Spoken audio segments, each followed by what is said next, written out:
2001, my partners and I bought the UFC, and it was basically considered a blood sport. State Athletic Commission didn't support us. Arenas around the world refused to host our events. Nobody took us seriously. Nobody. Except Donald Trump. Donald was the first guy that recognized the potential that we saw in the UFC and encouraged us to build our business. He hosted our first 2 events at his venue. He dealt with us personally. He got in the trenches with us, and he made a deal that worked for everyone.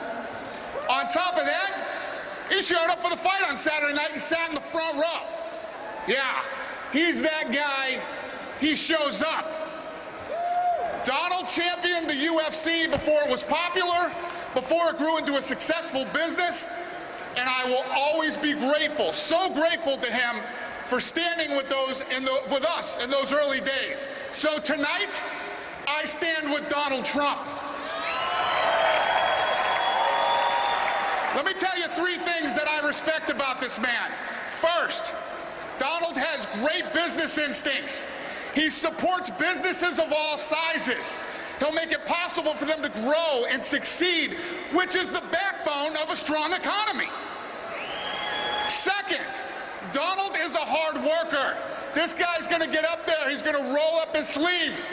He will work with people, and he will put in the time to get things done.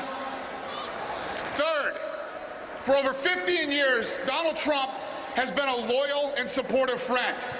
And I know that if I needed Donald, he would be there for me, just like he was when I first met him. He's one of these guys that sometimes he'll pick up the phone and he'll call me and say, hey, good luck with the fights tonight. I'm going to be watching, or whatever it is that we might have going on.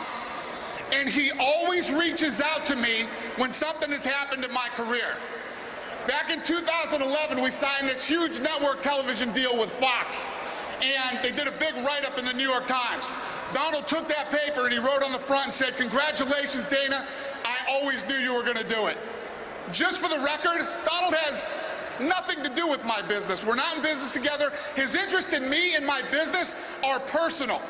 And in my opinion, you can really tell a person's true character when they're happy for somebody else's success. Okay? And I think that sense of loyalty and commitment will translate into how he will run this country. And let's be honest, folks,